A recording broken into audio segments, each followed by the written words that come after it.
Hello, welcome on the next joint group of Architecture Weekly and GitHub sponsor webinar.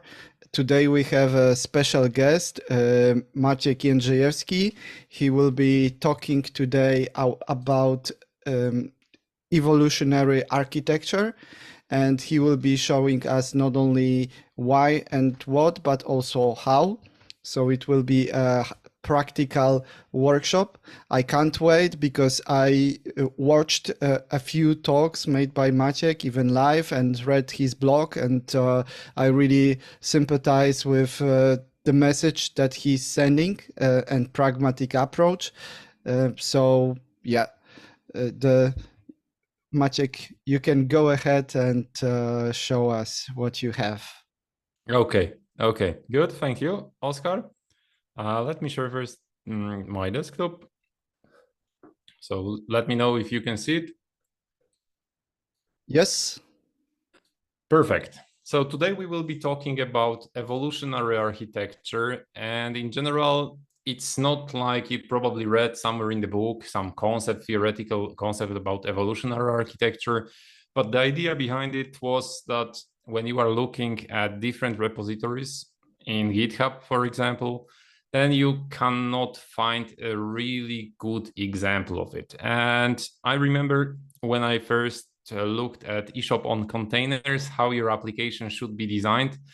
And it was a bit of overkill for majority of projects. Then I looked at some other repositories and they were not good enough.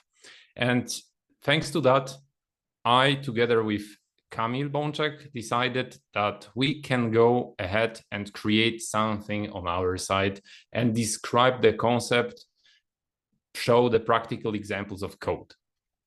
And starting with this evolutionary architecture, we cannot forget about talking what is a software architecture for us, what are the most common issues that we are facing on a daily basis with software architecture.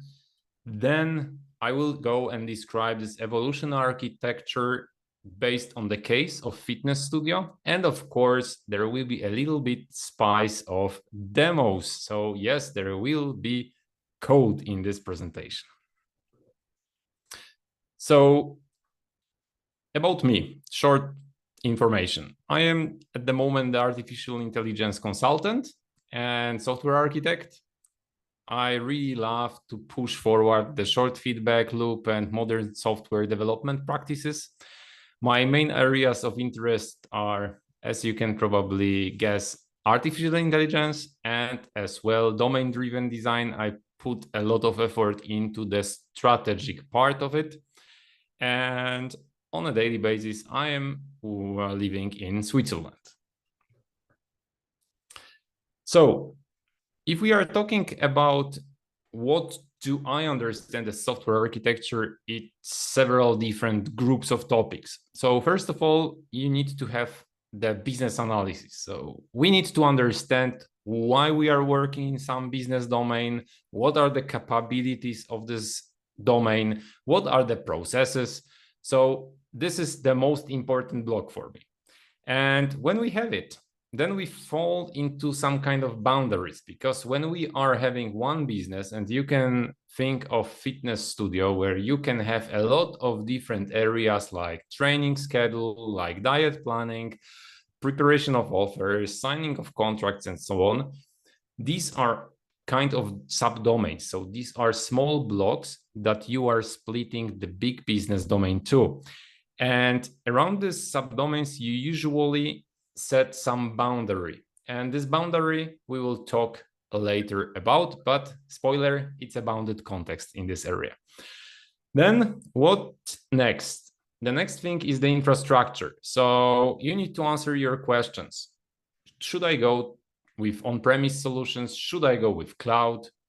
Do I really need containers? Do I really need some orchestration of it? Do I need the gateway, load balancer, cache, NoSQL, logging, monitoring, and a lot of different things? Then, when we have all these things, we can say, okay, we should start with setting up deployment strategy. And as you probably know, there are strategies that are quite overused nowadays. And one of those is microservices. And you need to decide if you should go in this direction. Maybe you should stay with monolith in the beginning, or maybe you should mix both of those approaches. When we have this deployment strategy, we should think about patterns. And here I am talking about domain logic patterns. And I put here as well a data source architectural pattern. So this means how your bounded context, so your technical solution that you transfer to your code should follow the pattern. Which pattern should it follow? Then you need as well to answer about the test strategy. Which test I want to perform? When? How often? And in the end, this latest point about my understanding of software architecture is the release strategy. I didn't call it deployment strategy, but of course it's about selecting the model. Should I continuously deploy my application? Maybe I should just go with continuous delivery. Maybe I should trigger it manually once a week, once a month.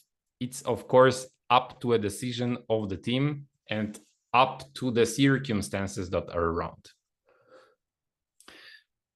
And when you have all these things that I understand as software architecture, there are two most common issues that happen. The left one, so the trivial architecture, is not a big deal up to some point. If you go with too complex architecture, then it will kick you quite fast. And what do I mean by too trivial architecture? Imagine that you are building some e-commerce application, and then you have a product. So you start creating a table with a product, and this product table has 5 different columns, properties, that is describing this product. And then your product manager, product owner, whoever else come to you and they ask you, hey, can you add another field and another field and another field and 20 times more another field? Then probably you spotted it once that you have huge database table with 100 properties where part of the system is using just 2 of them, part of the system is using 5 of them, and part of the system is using 55 of them. So it's a complete mess. And it's fine that you start as simple as possible in the beginning, but you need to be very careful and catch at the right moment, this moment that you should migrate to some other approach, that it will not scale. If we are talking about the right side, so too complex, this is, in my opinion, the most difficult part, because here, when we are setting an architecture for a greenfield application, we are usually thinking about all these conferences, meetups, discussions during the groups, friends at a pub. Everyone says that, hey, I am using Kubernetes, I am using NoSQL, I am using Redis cache, I am using microservices, I am using this API gateways, and all the things that you are biased with, you want as well to use, because you don't want to be behind your colleagues, behind your friends. You just want to extend your skills. You want to learn new things. And in the beginning, you are putting all these blocks into your solution.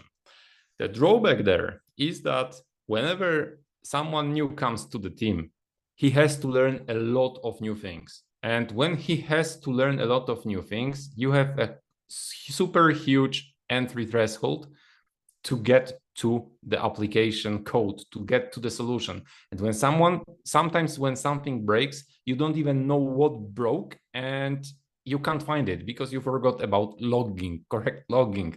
So that's why it's very important that you are not overcomplicating your architecture in the beginning. And if you have simple architecture, that you migrate to the correct one within the correct moment. So maybe it will be after 3 months, maybe it will be after 2 years, but just try to catch it. And when I am talking about this too trivial and too complex architecture, we cannot forget about the project paradox. So in general, in the beginning, when you have your new application to build, You don't know as an expert the business domain, what would happen there, what are the gray zones, and so on. But the problem is that you have to make a lot of decisions. So here you can see that in the beginning of project, you have a lot of decisions to make, and the knowledge that you have is super low. You don't have almost any knowledge. And the thing with evolutionary architecture is to shift these decisions to be made as much as possible in time. So you don't need to select super correct database provider in the beginning. Maybe you can live without database provider. This is just an example. You don't need to have a super communication module that works pretty well when you have a lot of different microservices, but you don't have them at the moment, so you don't really use it. So why to complicate these things? And this is called project paradox. The three main pillars of this evolutionary architecture that we discovered with Kamil Bączek is that we have, first of all, the infrastructure. So really, you don't need any complex component in the beginning of your project. It might be even a web application with a call to the database, and the database can be even on the same machine if you are using virtual machines, for example, or it can be on a separate one. It can be a service in your cloud that is serving you some database, and then you can have the container application, and you have just two components, not more. It's just communicating with it, and then you can extend it a bit. Then the solution. So it's very hard for us to understand that you do not need all this in .NET projects or Java projects. And then you have a solution which has 75 projects and your application is 6 months old. You really don't need it in the beginning because it will create a lot of problems that I will show you later. And you can then say, or try to get back to this, what I am saying right now, and test me if I was correct or not. So this was second pillar. And the third one is the deployment strategy. The thing about it that when you are starting your application, it's great to stick to a model where you have just one deployment unit. What does it mean? This means that you will have either a monolith, or if you want really to start with modular monolith, then you will have a modular monolith. Forget about microservices. If, of course, you have to think about some microservice because you are rewriting huge application that is existing in your company for 20 years, and you know that there are several areas that are used often, then you can, of course, think about the microservice. But with microservice in the beginning, you will complicate your life a lot. And I will as well try to show it based on the real code example in several minutes.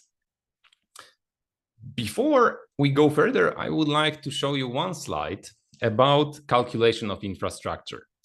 Those of you who worked in IT in, let's say, old days, like 12, 15, 20 years ago, you probably might remember that there were departments, even teams, which were calculating the infrastructure for us. So they were calculating how many requests can go through this web server, how many requests can be served by this database, write and read requests, and so on and so on.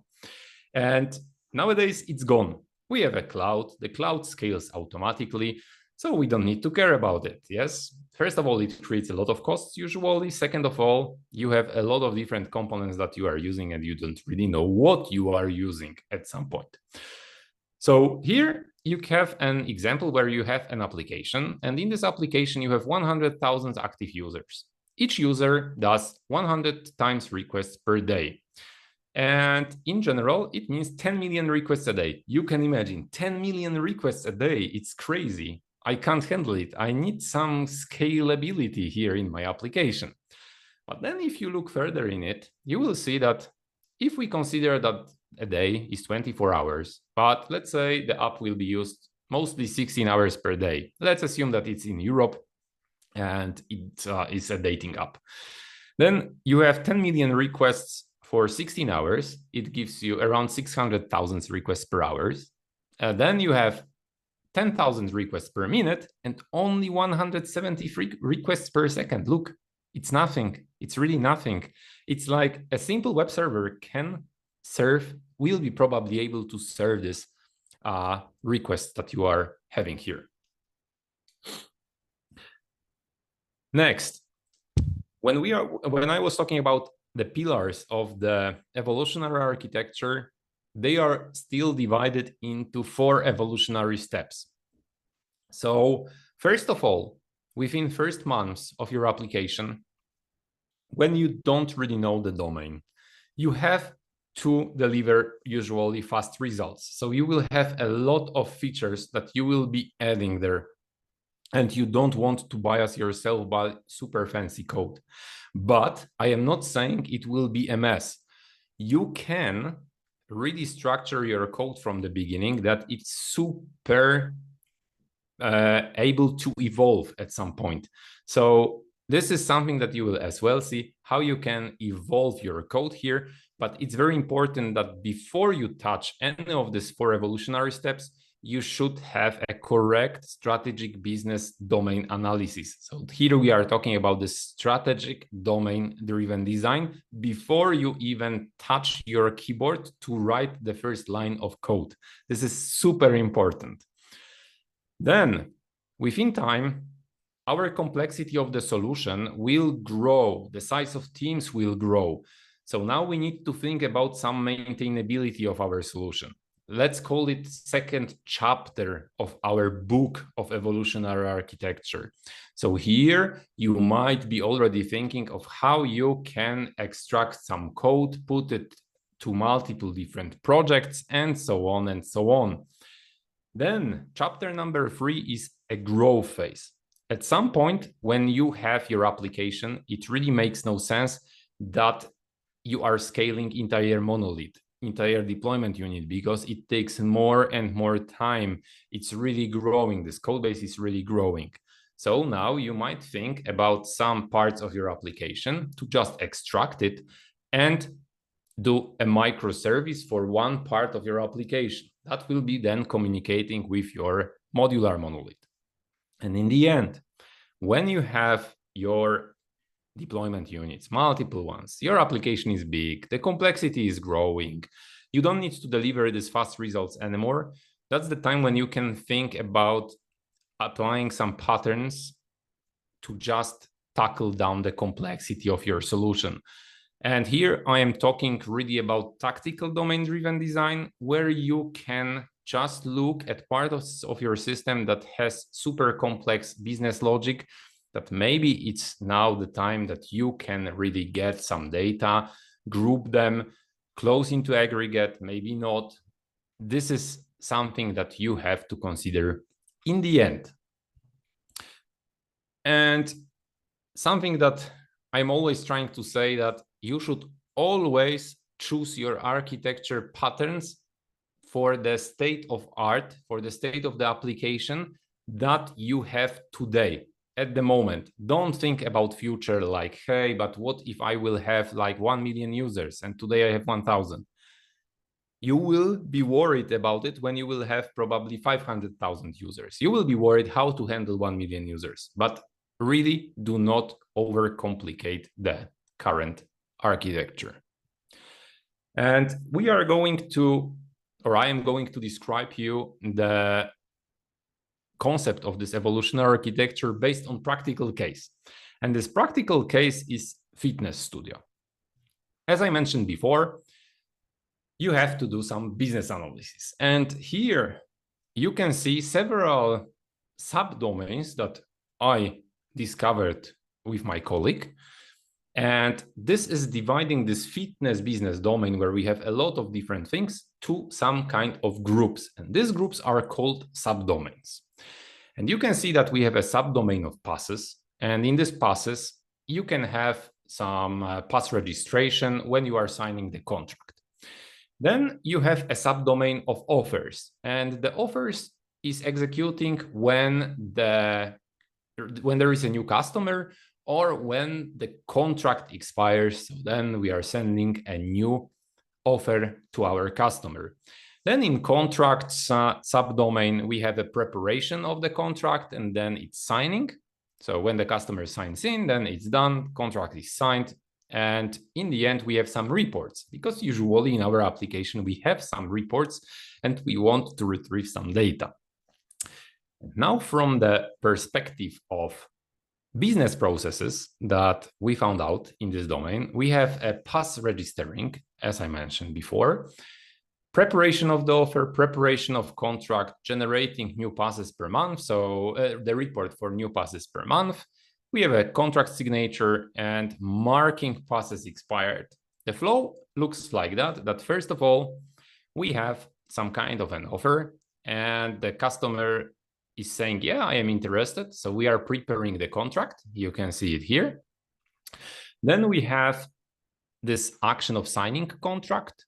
And when customer signs the contract, it registers the pass. Pass is an entry card to our fitness studio. And then someone can generate the report whenever they want.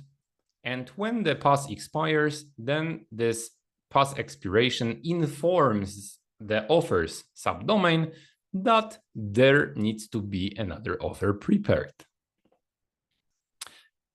And at that point in time, we have to set the type of your subdomain.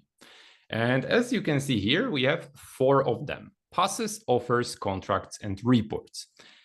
Of course, you cannot set it just by looking at one slide. This is the business analysis model. So the more business rules you have, the more you want to put better or best developers on, because this is the subdomain that brings you money, so that earns you the money. It does not need to earn the money physically, but it's why you set up the business. Then this subdomain is of type of core. It's the heart of your business. And it might be that there are several different subdomains here, which will be core ones. You don't need to have one. You might have multiple ones. So when you are looking at this slide, you can say that maybe looking at just the business processes, you might say that, okay, the candidate for that might be contract or passes, because this looks a bit complex. Yes, you have to prepare a contract, sign contract, so probably some business rules, or this passes registration. But it's something that you need to really spot during this business analysis. Then we have supporting domain. And this is still important one, but you can easily just extract it to some nearshoring office, to offshoring one, to some solution provider company. So you don't need to do that internally. You don't need to follow with that within your best developers. It's something that is still relevant, but it is not a core of your business. It does not differentiate you from the others. It does not bring you that much value as the core one. And in the end, we have a generic type. And this generic type means that usually there is a solution in the market. And you can think of it as payments. For payments, usually you have some kind of a provider. In Poland, there are providers like PayU. In the world, there is Stripe, which is really, really popular. And these are some kind of types of subdomains that you can buy from the market. Now, one important thing is that there might be a chance that your core subdomain will become at some point supporting one, because some other guys will run the businesses and it will be so standard, so common that it won't anymore bring you this money to your business, and other subdomains will migrate to core. And as well, core might become generic, because there might be a company that will provide third-party service that will do exactly the same, and then your core subdomain will become generic one, and so on. Generic can become core if it gets more and more complicated with these payments. Supporting can become generic, and supporting can become core. And that's first exclamation mark why you should shift in time the decisions that you make in your project, because the later you do this decision, the better it is for you, because it will change for sure. And from that part, when you have these types of subdomains set, you are setting bounded contexts. And the bounded context itself, it might be in the beginning, especially in the beginning of your application, it might be just one subdomain. So you might have a bounded context for passes subdomain, bounded context for offers one, for contracts, for reports. But what I wanted to show you here is that you might have as well a bounded context that will contain multiple subdomains. And you can see that below.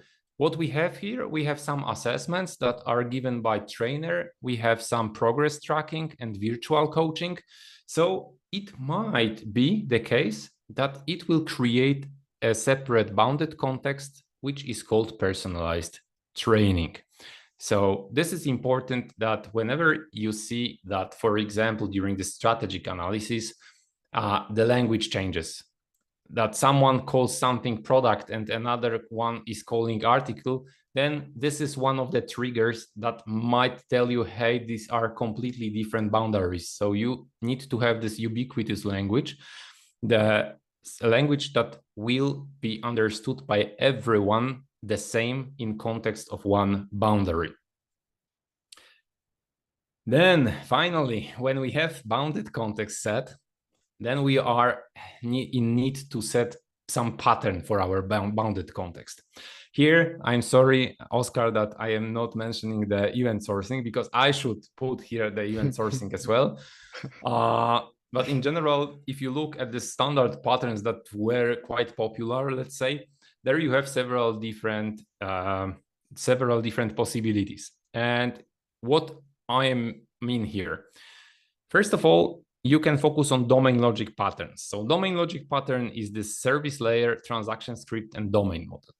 Service layer is probably you know it, for sure you know it. You have a layer of services, and the services are responsible for operations, for some business logic in your application. And in general, this is something that can be applied. I personally don't like this pattern. I always try to use this free on the right side from the service layer, but there is a chance that you might use it. So then in your application, it will probably look like that you have API, service layer, some data access projects. So you will have 3 projects. Then we have transaction script. This transaction script means that you are just executing some scripts against your database, for example. And here you might think about reports. Hey, reports is something like that if you are now coming from the .NET world, you might use a Dapper, and Dapper just executes this script against your database and you are getting back the data, and you might have just one project in your solution. That's it. Domain model is more complex and more complicated because it's as well not obvious how you should tackle it down. The free project or the free architectural ways to do that is a hexagon, clean, and onion. I know that our host does not like the clean one, but in general, I think you mentioned it as well in one of the podcasts that it's not about how it was meant, it's about how it is understood. So the patterns that you can see around the internet are really bad usually, but it does not mean that it's really bad idea to have it here as well. And usually this is something that you are applying for this domain model. So here you can as well think, but you don't need to think about it, but you can, about tactical domain-driven design. So when you are applying this tactical domain-driven design, it might be the case where you want it, but not only. If you don't do that, it can be as well applied with this structure of projects. And the last one, which I have here, is not a domain logic pattern, but a data source architectural pattern. And this is called active record. This means that the domain object, each domain object that you have is, first of all, responsible for the persistence. So here, clear statement, persistence. But second of all, it's as well containing a behavior. So it is not just a stupid entity in your code that you are fulfilling with the data and you are assigning the data to properties. It's as well an action, for example. And in this action, you have a business logic that is executed inside. So this is the way how you can then choose the pattern for each subdomain type. And if you do and focus on the subdomain type, then usually the domain model is for core subtypes, transaction script is, and active record and service layer, they are selected for the supporting domain. For generic one, usually you don't have to apply anything because it's like a third party that you just integrate. So up to you how you will handle this integration. And yeah, we are now at the point in time where we are talking about evolutionary architecture root. And this is called chapter 1. We are focusing just on the simplicity of our solution. So imagine yourself that you are starting greenfield application. You have a task, hey, here we need to build an app.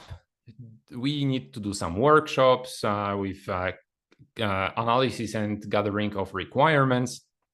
And now we are starting. So as mentioned before, I read it somewhere, but I couldn't find the quote.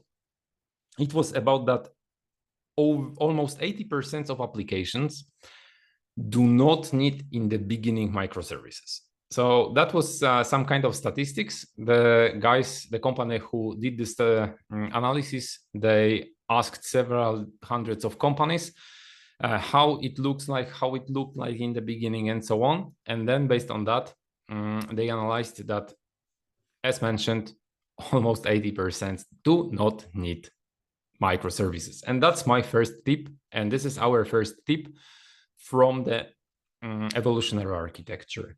Just go with simple monolith. It can be, of course, modular. And I will show you how you can modularize it in the beginning, that it's then quite easy to migrate. But try to omit microservices as hell, because it will give you additional complexity. So if you have a complexity here of 1, then you will have +1, at least +1 here, but usually it will be plus n, because you have as well some shared components, you have a communication channel and so on. That is not trivial to handle. Plus, I am not saying about the network, the latency and other stuff. If you worked once with microservices, then you will probably know what I am talking about. And the infrastructure, as mentioned somewhere in the beginning of my talk, it's just 2 parts, 2 blocks. You have your monolith, you have your database, and you just need to grab the data from the database and store the data in the database. Of course, there might be as well a situation where you need to store physical files. So there will be another block to store the physical files. Then from the solution structure perspective, and this is something that is usually not accepted by my colleagues. So whenever I am working with someone new, someone fresh who has not yet worked with me, it's quite tough for these people to accept the fact that we do not need multiple different projects. So you have a greenfield application where you have just one production code project, and then it's surrounded by some test projects. And here I am talking about some unit test project, maybe integration test project, contract tests, and so on and so on. But for the production purpose, you have just one production code, which is divided into namespaces in .NET or packages in Java. Forgive me, I am not coming from the Java world, but I made some analysis before, and it looks like the package is something like a namespace in .NET. And these namespaces can be divided into this bounded context that I was talking about. So you remember probably we had the subdomains, and I wrapped the subdomains into bounded context. And here we have 4 bounded contexts per 4 subdomains. It's acceptable usually in the beginning of the project, because then it will grow and you will need to find some other boundaries. But for the beginning, it is fine to go the way that you have one subdomain that is equal to one bounded context. And the other important thing here is to just follow the vertical slices from the perspective of the business processes. This means that you do not have in your code technicalities like folder with events, queries, handlers, controllers, entities, and so on. You have everything wrapped into the business process. So if you have a register pass, there you have for example, register pass event, or you have some business rules related to this register pass, or you have in prepare offer some business rules related to that, and no technicalities, what you will see right now. If you would like to, you can follow the GitHub repository that we created. In the end of my presentation, there will be a QR code, so you don't need to just type it right now with keyboard. But in general, what we have here is this first chapter. And in the first chapter, you can see that you have two things.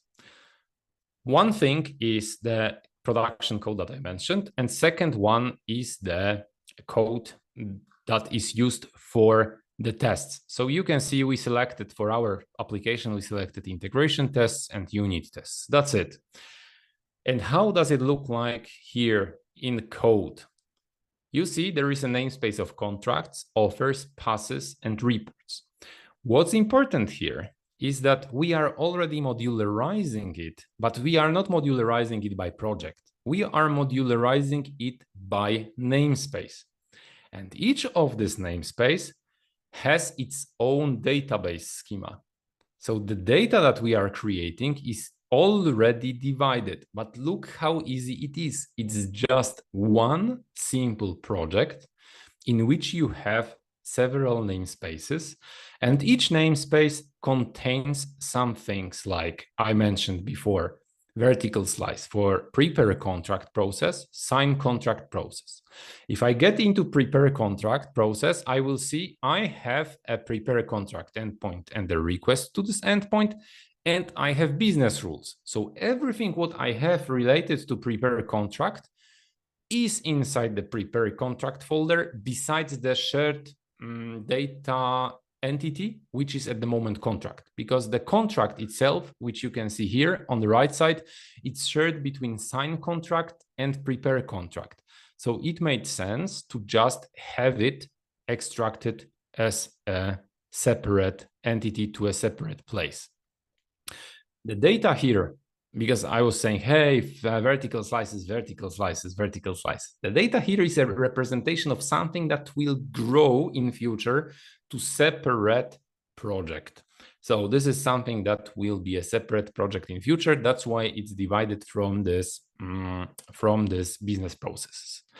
And now, if you look into the preparation of the contract and into the contract itself, you will see that whenever you are preparing something, you have some business rules, and these business rules are really coming from this prepare contract namespace, which you have here. So here you have 3 business rules, nice ones, because when you are higher than the maximum height, sorry, I can't sign contract with you. So that's a nice business rule, definitely. And from this point, you are just calling this contract.prepare in the prepare contract process. That's it. First, you are validating business rules, and then you are returning the new instance of the contract itself. And look how easy it is. You have business rules closed in the business process. You have your bounded context closed in the namespace. All of those have its own schema, separate schema in the database, where when you have to extract it to a microservice or to separate set of projects, you are just taking it and extracting it within the effort of 1, 2, 3 days.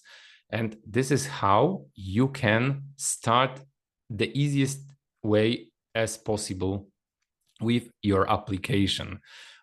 At some point, you will have here 18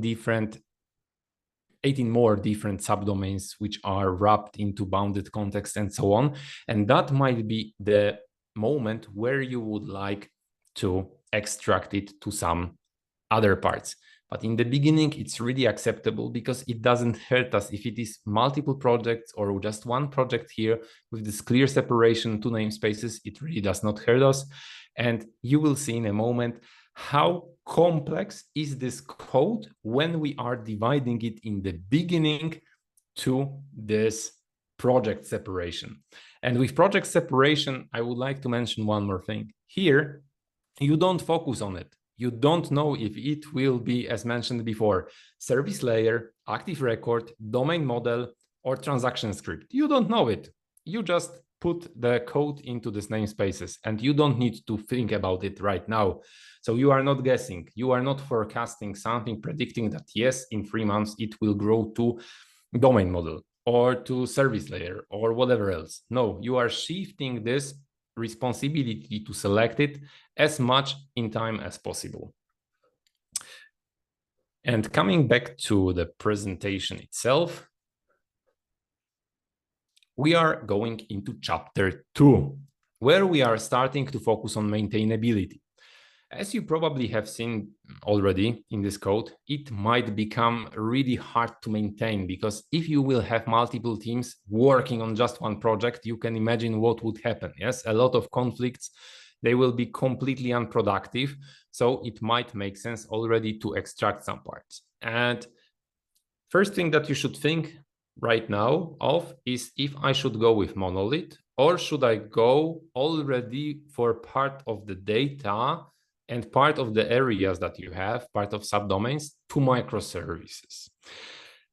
My answer here is that if you do not really need to do that, just shift it to chapter 3, really, like shift it in time, don't focus on it, try to just follow still with monolith, now modularized a bit more with some projects and so on. And if you look at the infrastructure, probably you will start having problems here, and you might say, hey, but I have problems with scalability. I have this problem with scalability. I need to extract parts of my application to microservices. But if you look at the modular monolith itself, usually in the beginning, you can cheat a bit. And what can you do there? One thing is that you can add some read replicas besides your write database. So this concept is called master slaves. You have a master database and several different slaves. Now the read requests are coming to the read replicas, so slaves, and it's reading the data.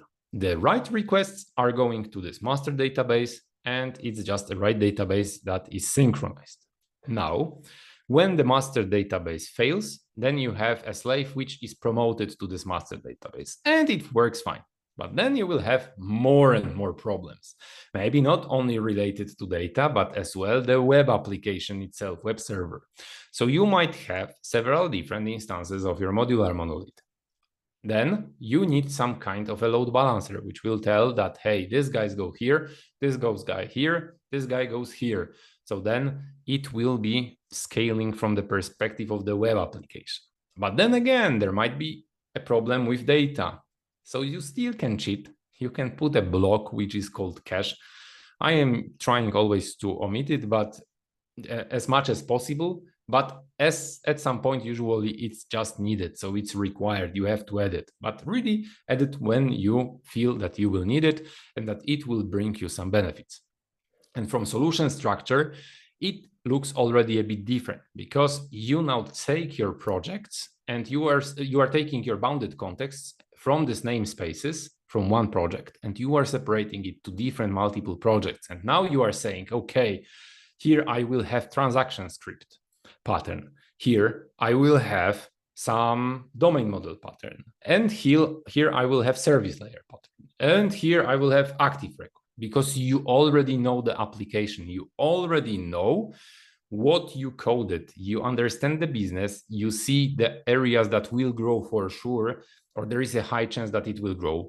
Maybe your company has already bought other companies, and now you need to integrate their logic into your code.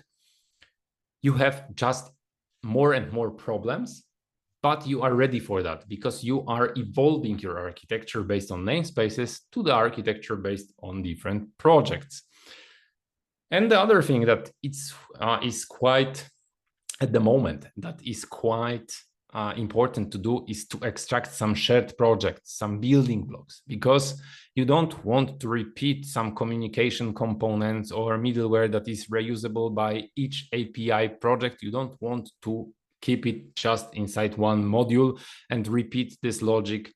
So write everything twice. You want, on this part of code, you want to really do not repeat yourself. That's why you need to extract shared project or set of shared projects. Now you can see already the complexity, because before you had just one production code. That's it. One project, everything closed in it, and then you were able to reuse it. Now you have multiple projects, so you have multiple problems. And from the module structure perspective, as mentioned, for the service layer, active record, transaction script, and domain model, usually for service layer, you have these 3 projects, for active record and transaction script from 1 to 2. So something like API and data access in one project, or they are split into 2 projects, and domain model usually for projects. And here you will have probably domain, application, infrastructure, and API, or domain will be called core, and then you will have application, infrastructure, and API. So now when we are really talking about how it can look like in practice. And another demo here. So we go to the second chapter, and yes, you will now probably say, whoa, look at this. This code is not different than the previous one. So here you have one project, everything is wrapped into one or multiple namespaces, and here you have a separation to projects, the same code. Look, if you start with that, you lose so much time on trying to find the correct structure, the correct amount of projects. If it should be service layer or it should be a domain model, then probably it will change. Service layer will become domain model, and domain model will become service layer or active record or so. So first thing which you might see is how many common projects do we have. So these are the shared ones. So what we have here is the integration tests, we have the infrastructure, we have the core, the business rules mechanism. Business rules mechanism is for the engine of business rules itself. You have the API, and the API contains some middleware, the common exception for not found resource, and so on.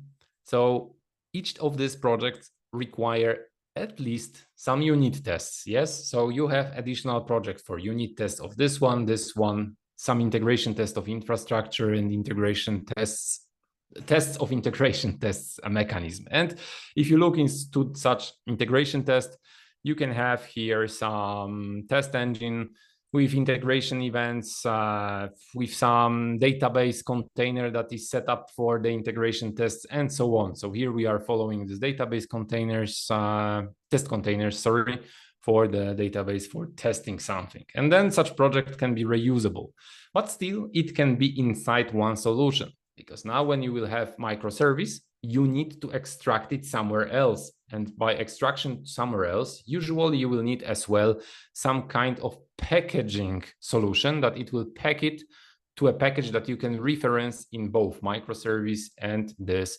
modular monolith. Then, as mentioned before, now maybe we know that we should have, for contracts, we should have a separation of infrastructure, core application, and API. So the API is the entry part of the system. Then in application, you have, for example, a command handler that is handled and sent from the API. Then in core, you have your entities and its business logic, business rules. So if I go now here inside, you will see we have this well-known prepare a contract or sign contract with the namespace, for example, of business rules, where we have these 3 business rules. Then we have a sign contract and the contract itself. And this contract itself has this business rules validation that I showed you before. Now, maybe we already know as well that the offers are not a candidate for domain model. So we just want to have just a simple API and the data access projects. Even you can combine this data access to one. So you will have just fitness offers and you will have both API and data access in one project. Maybe it makes sense. Our decision, and I really invite you to go to our repository, was to just divide it into two. But then you have reports, and reports, as mentioned, it's super easy stuff. So what we have here is some kind of the endpoint that we are mapping, and we have a data retriever. And this data retriever is just execution of the select, simple select. And now we have just one report, and each logic for each report is closed into its own namespaces. If it grows, of course, you might split it. You might then combine it that you have the reports per each module. So you will have passes.reports or offers.reports or contracts.reports and the general reports in the end for some shared things in your solution. But as mentioned before, look how many projects are there and how much work did you save with just going with so simple architecture as in this chapter 1, where you have just this one production code project.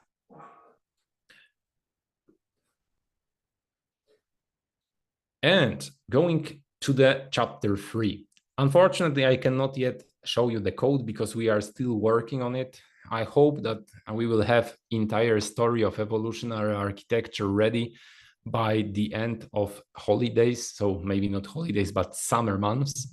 I hope it will be somewhere in September, October. But chapter 3 is focusing on growth. As mentioned before, at some point, it makes no more sense to just replicate your modular monolith as a deployment unit and scale entire application, because there might be a chance that inside your application, you have, for example, area, which is changed really often.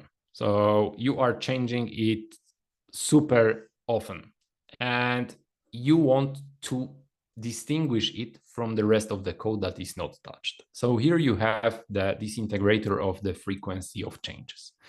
There might be a chance that you have this security level, and security level, let's say for 2 modules, which you have, has to be super good, like the best of the best ones. But for the rest, you do not need the same security level. So why not to take these 2 modules, extract them into separate microservices, and here you are really just taking one module, second module, and you are extracting it to microservices within 3 days or so. So this is super, super simple.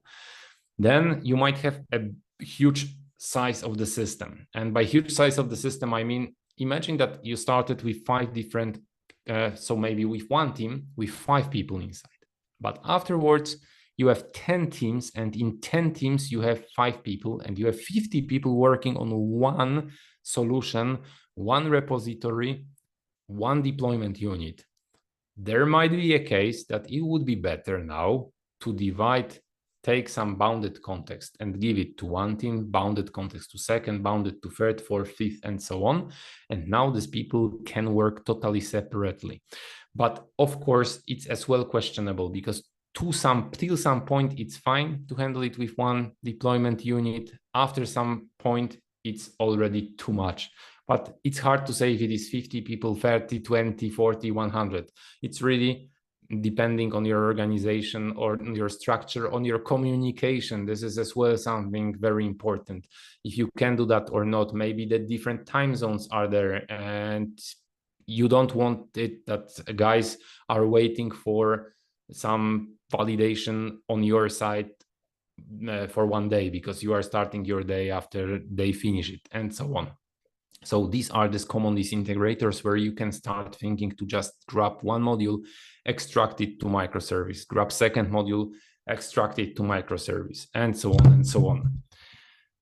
But it has some inputs to what you will have in the end. And when I showed this presentation slide to one of my colleagues, he said that, man, it's a chaos here.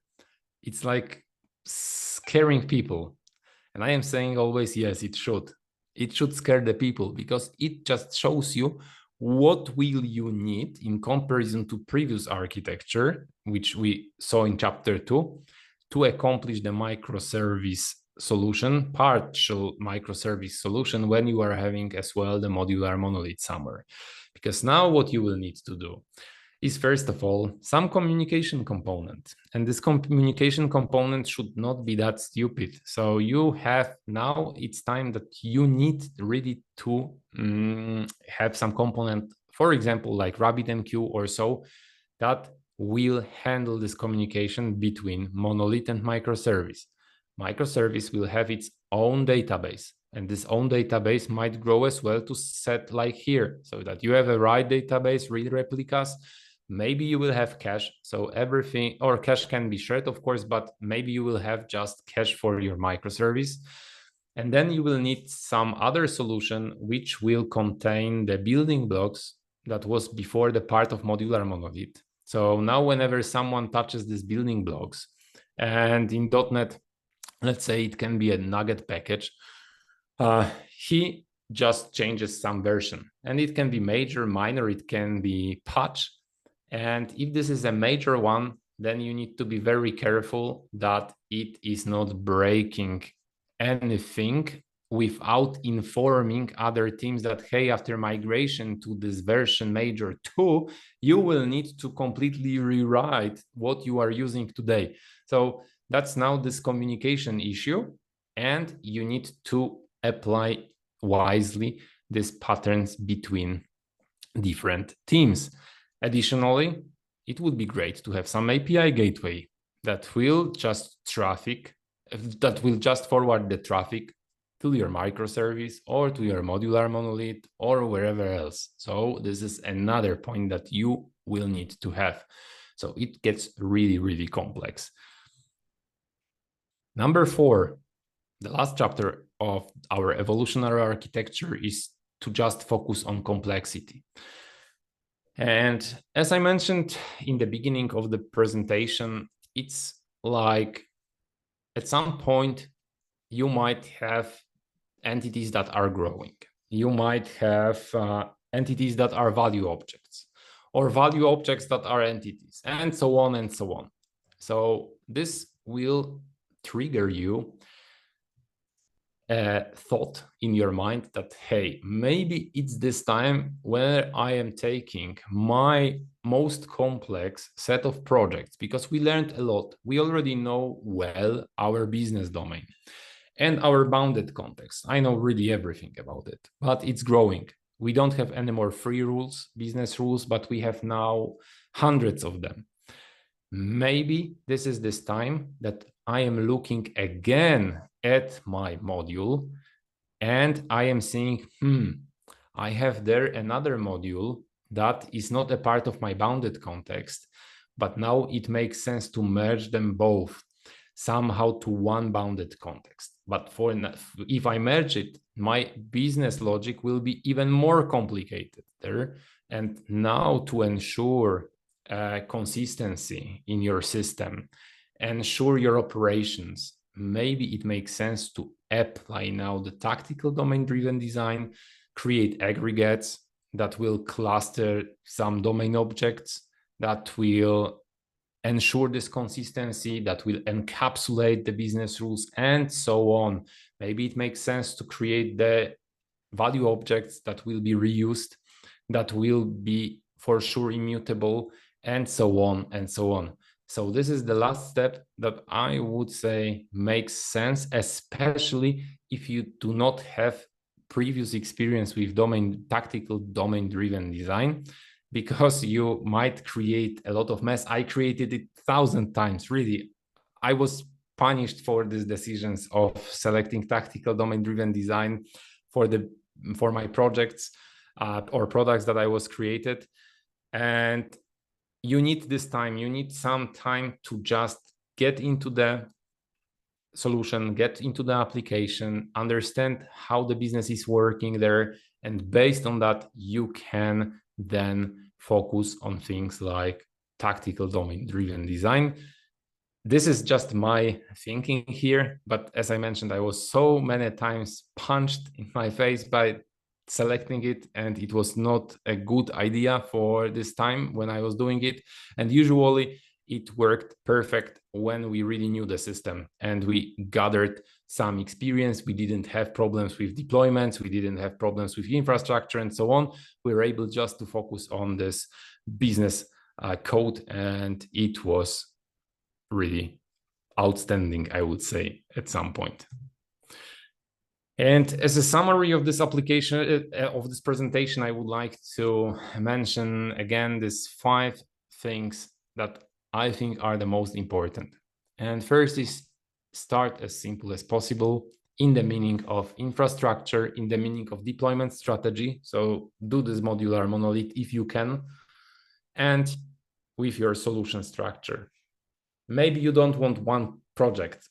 Maybe you can do it a bit differently, but still think how it changed when I showed you this chapter to how many projects did we have, like 20 or something. Then evolve your architecture with real needs. So if you feel that there is a need to add cache, add cache. If you feel that you want API gateway, add API gateway. If you feel you need this tactical domain-driven design, apply tactical domain-driven design, but with some time. Give it to your application. Let it run with real users. You can always, before running it, before showing it to the world, you can always do some performance tests. You can use, for example, K6, JMeter or so.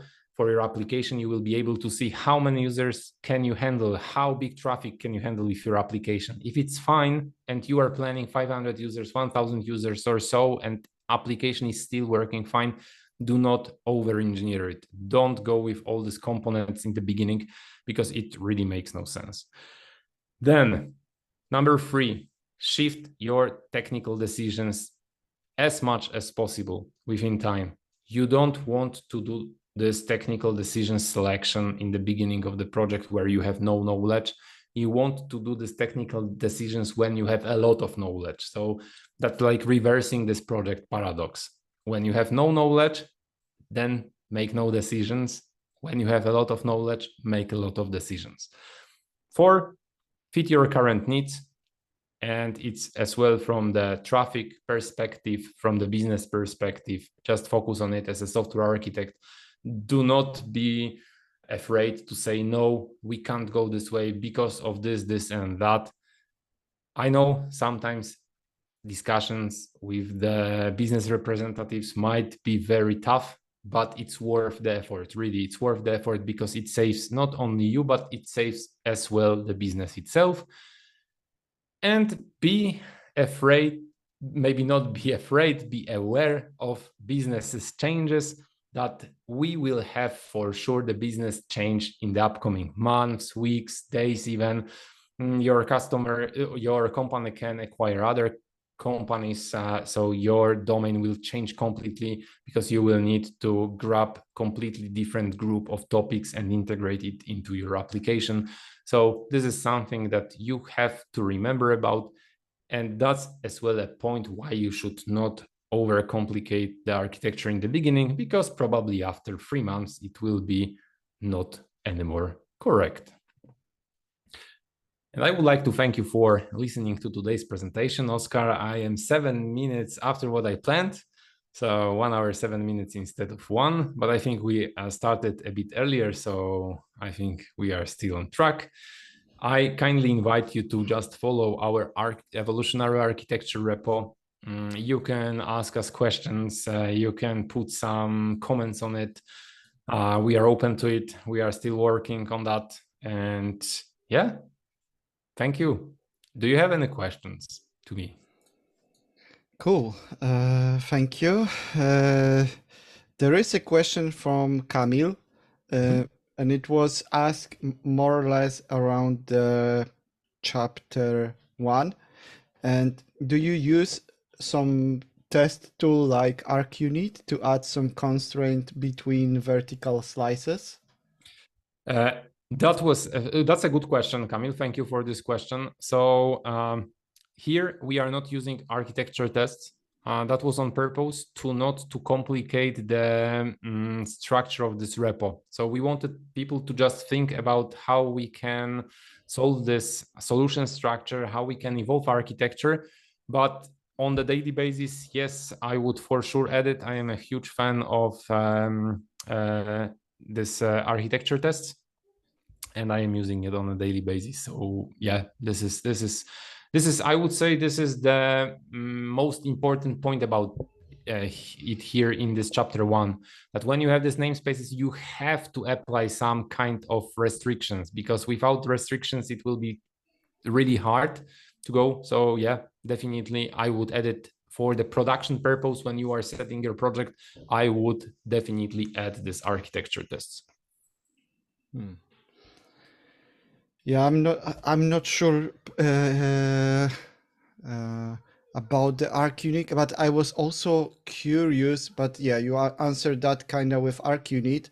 Like, what other tools would you say? I mean, by tools, I not only mean like, you know, some packages, etc. More like architecture tools to use to keep the boundaries separated. Yes, exactly. Because I think that, and you also mentioned that this might be a biggest challenge in this chapter 1. So do you see also other tools or heuristic that could help you to tame, you know, the coupling, etc.? Yes. So of course, as mentioned, this net arc test or arc unit, because this is like two most known, at least in .NET, there are two most known libraries for this architecture tests. But another thing, but you know, it cannot be restricted. It can be, but it's tough to execute. It's more about agreement in a team. So for me, the most important thing is that from the beginning, you are running already the architecture decision log. And if you want to change something, you need, from the architecture perspective, you need to agree with your team on that, and you need to add this architecture decision log record. Why did you do that? What was the reason why you did it? And so on. And such architecture decision log can look like that you have it in your repository next to your code. So if we are in this chapter 1, we have a docs beside that. And here we have architecture decision log. And you have, let's say here, the architecture decision record number 1. You have a title on it that we decided to use one project. You have a date, the problem, which is described, the decision that you have here, and the consequences. And there might be advantages and disadvantages that you have to fill here in. So that would be for sure something that I would suggest to start with. But of course, as mentioned, it will not automatically detect these problems, yes, that you will have. It's tough to handle it, that you have to write the architecture decision log, let's say, for each commit or so. It's hard to execute, really. Yeah, I mean, some time ago I was also a huge fan of ArcUnit, etc. Nowadays, I'm not sure, but that's a longer story. But yeah, thank you. That answers my question. And there is a maybe question. Yes? Sorry, I will add one more thing. Sorry. One very important thing, static code analysis. Of course, it's not related to architecture directly, but you need to have it. Yes, you need to have it when you have this rule set in the beginning. It's easy to follow them. You can extend it, of course, with some things like style cop or so, that it really tells you, hey, you piece of you should not merge it to master, yes, and so on and so on. So that's another thing. Yeah, that's a good point. Okay, so maybe, sorry, Leila, I know that you have question, but last one, because I don't want to leave this comment about ArcUnit like a passive-aggressive comment. What I'm saying is I used that in the past, and it is really a good tool, but I saw too many people trying to go too strict in that, and like cementing the potential, advancement. So do you have some heuristic where to draw the line on using those tooling? Uh, I know that it depends, but yeah, of course. So really, it's up to the team. Yes, it's up to the agreement. So I would go based on the agreements with entire team. So if we decide that, for example, for this our tests, we want this or that, we want that every single class that is here in this project is sealed, for example. Yes, we want to execute it, and we agree on it. Maybe not all, but we have democracy. So if we have 3-2 in voting, then yes, we are applying it. And I am trying to go with that. You can laugh, but I am trying in the beginning of the project, I am trying to even go through each static code analysis rule with entire team and say, hey, accepted, not accepted, yeah, accepted, not accepted, and so on and so on. So we are selecting it as entire team. And then we really like it. The next people who are coming to our teams, they get this behavior of entire team, and then it's way easier to keep this code clean from both architecture perspective, static code analysis, and so on. Yeah, that makes sense for me. Thank you. So now I'm shutting myself. Leila, you had a question?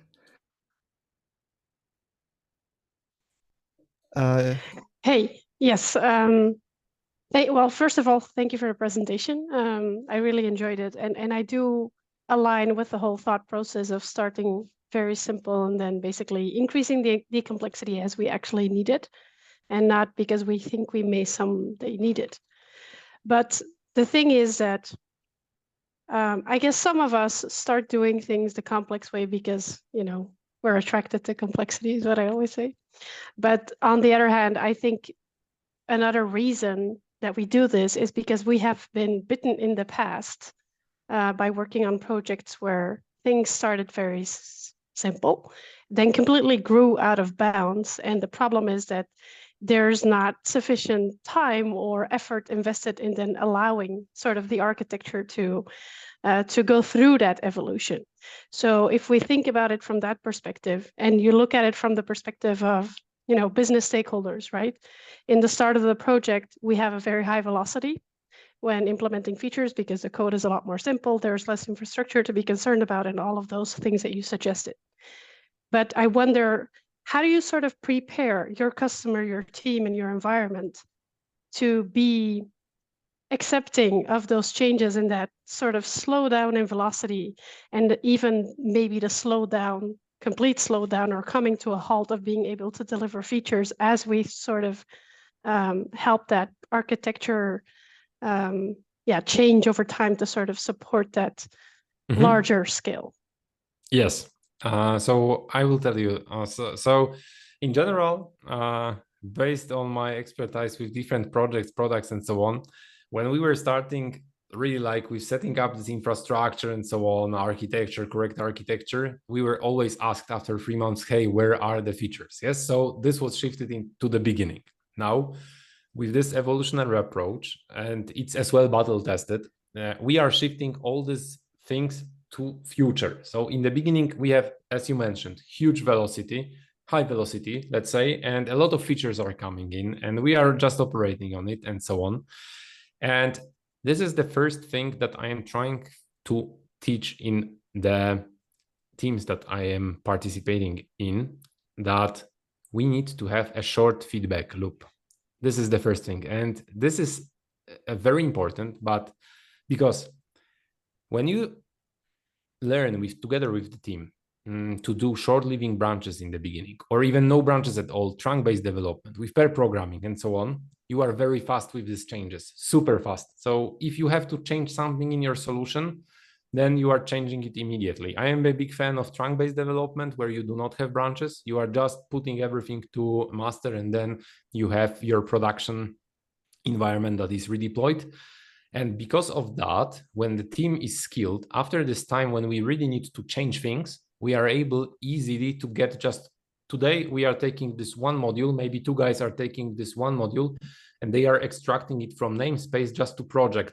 That's why we projected it in a way, as I showed before, that here in this initial architecture, you can see my desktop, yeah? Yes. Okay, perfect. Well, yeah, the code, GitHub code, right? Yes, exactly. Yeah. I am clicking around. So that's why we wrapped it in namespaces with already separate schemas. So the only thing that you need to do when you want to extract it to the separate project, like a module itself, then you are just taking this namespace and you are creating 2 projects or 4 projects or 3 projects out of it, depending on the type of the pattern that you use, and you are ready. So it's very fast. And 2 other guys can still operate on the features because they are completely separate. The communication between these modules is not it's not tight coupling, it's a loose coupling. So they are communicating with events. But here you have in-memory queue. So you don't have any RabbitMQ component or so, it's just in-memory queue. So if we agree with my team that we are not touching today contracts, then we are not touching contracts. We are just working to bring these contracts to the setup that we need. And this is our first module. When we extract second module, it will be more work, a bit more work, because we need to extract as well this common project with some logic, but we are then extracting only the logic that we need. And then it's even not spotted by the business, by the stakeholders that we are changing it. It's behind the hood, but they don't care because we are still delivering features. Maybe a smaller amount, maybe we don't have any more such a big impact on changes. So we do not have a lot of changes to our code. So it really depends on the situation, but this is how I am tackling it. So first learn good things inside a team. And then when we are really fast with things, with delivering things, with operating on this structure solution, everyone knows what is going on where, then it's very easy to extract. In comparison, when you have this too complex architecture from the beginning with this cache, with this, let's say Kubernetes and so on, but you do not know what to touch, yes? Because here it's failing, here we need to touch it, and then it takes months to bring this to a working module, yeah? Right, but I think that if you would compare sort of the velocity of the first 6 months as opposed to the velocity as observed 3 years in, that will still be a major difference. And that you would say that because, or that's how I'm understanding your answer, is that because it's sort of a gradual process, first they don't really notice, and by the time they notice, you can sort of say, well, you know, by this point in time, the complexity of the project has grown so much that this is just normal for the situation. Is that what you? Would you agree to that statement? Yeah. Absolutely. You know, I would add something more here. It's like based on trust. With this feature development, with the good velocity in the beginning, with a good mood in a team, with a good result, because this is as well important. I talked simple infrastructure, simple deployment, and so on, but I am trying always to start with this continuous deployment or continuous delivery, that we do not have this manual processes. And when then the business sees that, hey, this team operates really quick and they have no problems with this releases and so on, and they are doing 700 releases per year, we gain trust. And when we are trusted, it's way easier then to explain, even if something takes us more, because maybe we have some problem with some module and we say, hey, we got stuck. This is normal thing. It happens in project, but really, this is something that we can gain with the trust. Okay, thanks. You're welcome. Thanks. Any other questions from the rest of the group? Either via voice or on chat window? If not, you can contact me anywhere, really. If you want to talk with me more about it, you can contact me via my YouTube. I think there was the link sent by Oscar. You can as well find me on LinkedIn, so we can talk about all these things from today. I can say that I have a lot of thoughts spinning around my head after the presentation, so for sure I will. I have one more question, because I fully agree with the need to build the trust that's also the reason why I had those zero sprints, so-called zero sprints, where we are not deliver anything, that just trying to cheat ourselves that we are creating architecture, which also doesn't work because you cannot create, as you said, in 2 weeks. It's just not possible to create something sophisticated. And then we immediately are not getting trust with the business, because at first they can agree that and accept that we are not so fast, but then they realize that we are just not fast, we are not delivering anything. So with that, I fully agree. And I have question about this in-memory bus, and maybe not only about the in-memory bus, but like the separation of concerns, because I'm asking because I twice or thrice I tried to untangle like business applications where we also started with the in-memory bus, etc. And I found out that there are also a lot of leaking stuff going through this in memory, etc. So, you know, in the end, you might get some deadlocks with the higher throughput, etc. So we solved that by, for example, saying that between modules, you need to use some sort of outbox pattern. So break the process boundary. It can still be monolith, but just different process it helped us to break those modules and be able to take them out. So do you have also something like that in mind already in your project, or did you discuss already something like that with Kamil, or some similar heuristic, like whether it would be worth to include some other component, like non-technical component, maybe quite early in the journey? Yes, we discussed it. The thing here is that I agree with you, Oscar, totally. And usually either it would be the outbox pattern, or maybe you will just share file-based communication. So like you export some JSON and someone reads this JSON, then it's with some dates, and then it's almost like event sourcing, but based on files. Yeah. And here we were discussing it, and for the really simple applications, because we are talking about quite often we are talking about applications where you have 100 users. Really, the commercial applications which you are serving to your customers sometimes are having just 100 users. And with this 100 users, you have 2 daily active users. The risk of concurrent operation or so is really low. So then it would be some kind of a heuristic that depending on the active users per day, the number of requests, I can decide, okay, let's put here already a component for communication. And it can be from the beginning, the RabbitMQ. For the RabbitMQ as example, it does not need to be RabbitMQ, but I mean as external component. And it will be communicating these modules, yes? This can be done from the beginning in modular monolith. Yes. Yeah.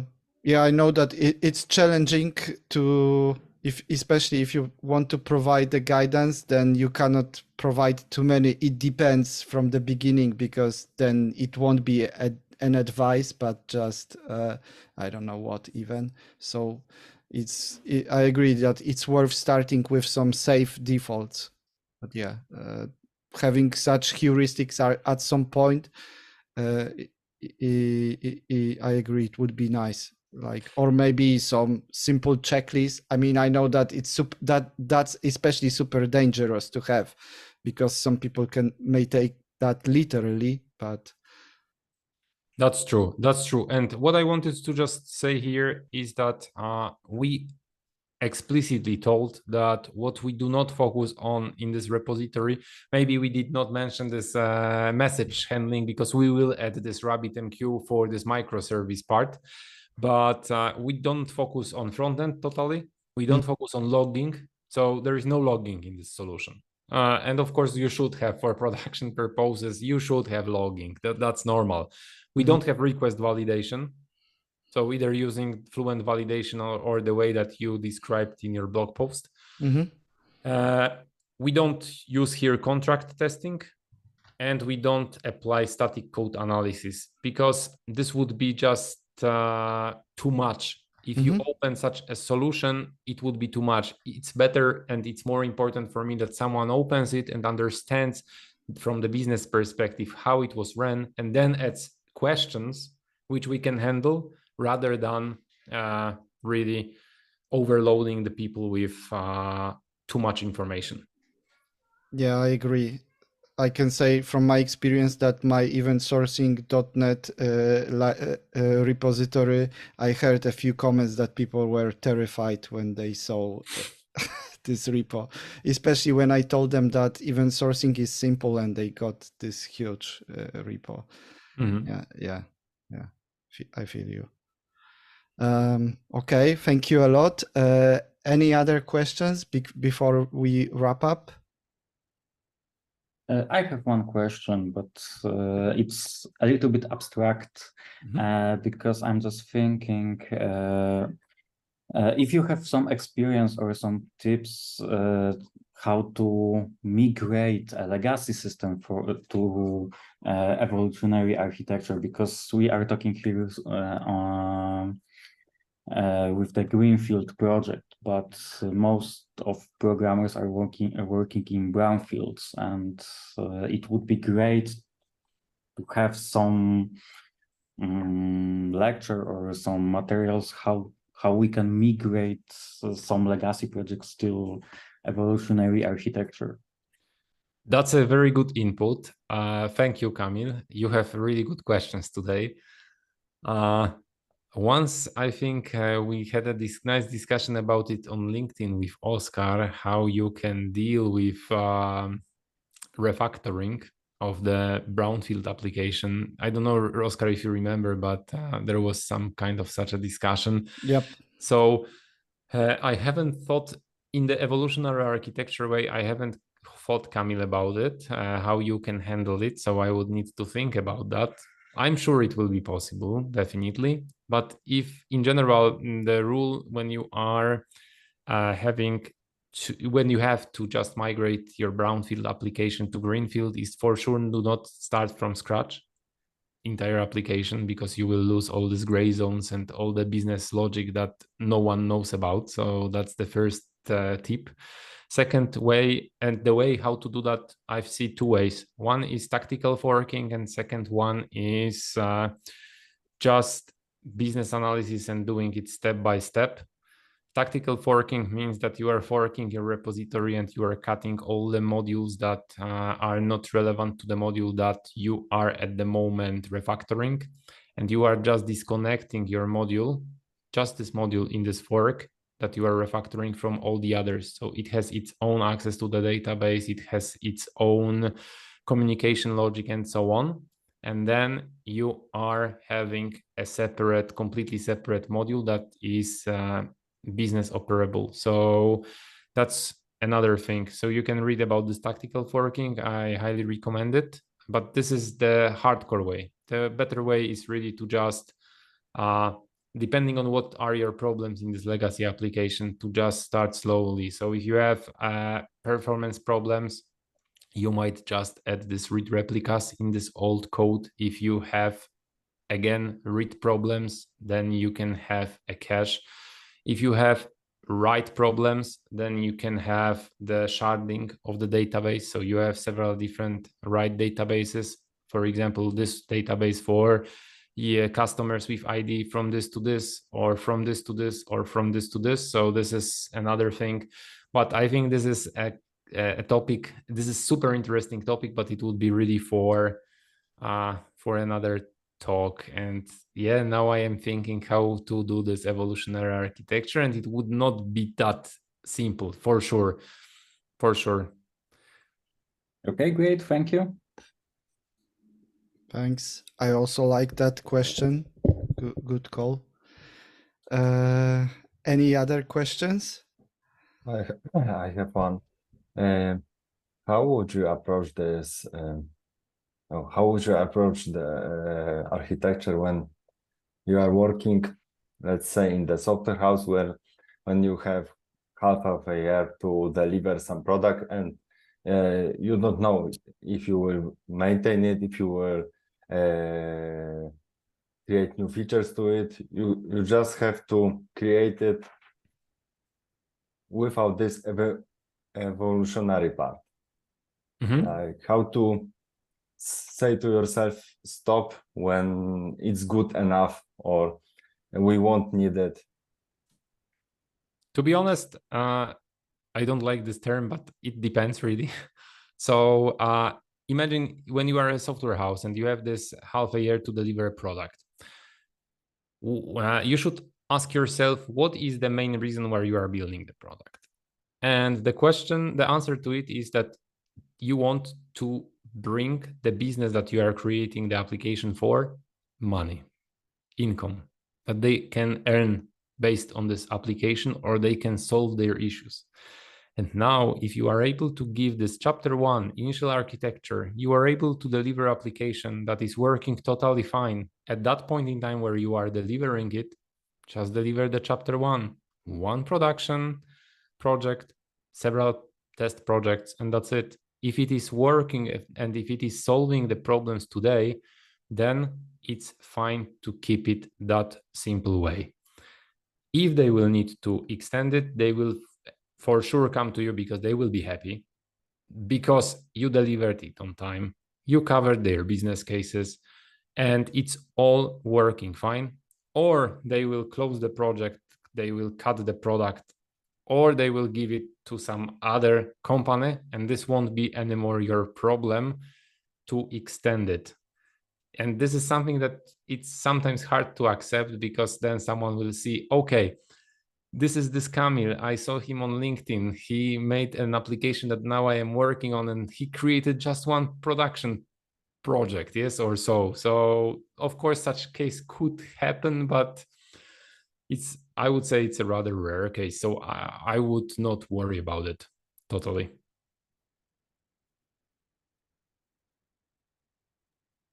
Thank you. Thanks.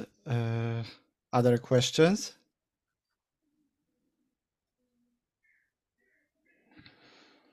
Okay. Then if not, then Maciej is also on our Discord, so feel free to reach him there or via other channels. I will be publishing this video probably tomorrow or on Wednesday. And I will also put again all the links to Maciej blog, YouTube, etc. I really encourage to check them. They really pragmatic and practical. And thank you, Maciej. It was really inspiring. As I said, I need to process that, and for sure I will get back to you with with more feedback and questions. So yeah, I like it, and seeing the questions and hearing them, I think that also people enjoyed. So thank you a lot.